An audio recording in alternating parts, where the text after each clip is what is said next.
যোৱা 4 দিন মানে হ'ল ডিঙিৰ বিষত ভুগি আছিলোঁ।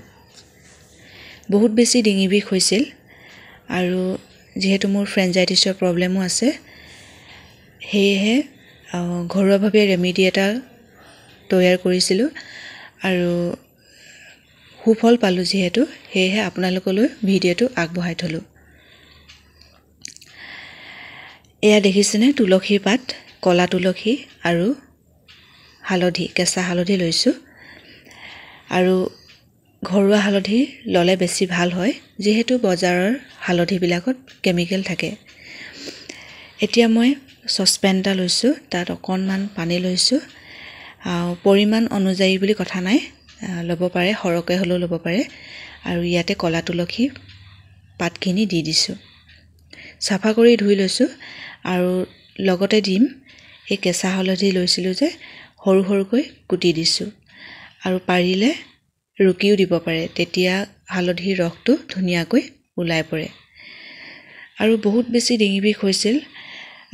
কুহুমীয়া পানী আৰু নিমখৰ সৈতে মই গাৰ্গল কৰিছিলোঁ, কেইবাদিনো কৰিলোঁ, কিন্তু কমা নাছিলে। একেবাৰে নকমাও নহয়, কিন্তু এই যি ৰেমেডি তৈয়াৰ কৰিলোঁ আৰু গাৰ্গল কৰি অলপ সুফল পালোঁ। কেইবাদিনো কৰাৰ পাছত একেবাৰে মোৰ ডিঙি বিষটো সঁচাকৈ নাইকিয়া হৈ গ'ল। আৰু এনেদৰে 5-6 মিনিট সময়মান উতলাই থাকিব। তাৰ পাছতেই ৰসখিনি উলিয়াই লৈ এটা গিলাচত আপোনালোকে একেবাৰে সহ্য কৰিব পৰাকৈ কুহুমীয়াকৈ ডিঙিটো গাৰ্গল কৰিব। যাৰ ফ্ৰেঞ্জাইটিছৰ প্ৰব্লেম আছে, এইদৰে যদি কৰে, কেইবাদিনো কৰিব লাগিব, বহুখিনি সুফল পাব। আৰু মোৰটো একেবাৰেই সম্পূৰ্ণ ভাল হৈ গ'ল, সেয়েহে আপোনালোকলৈ ভিডিঅ'টো আগবঢ়াই থলোঁ।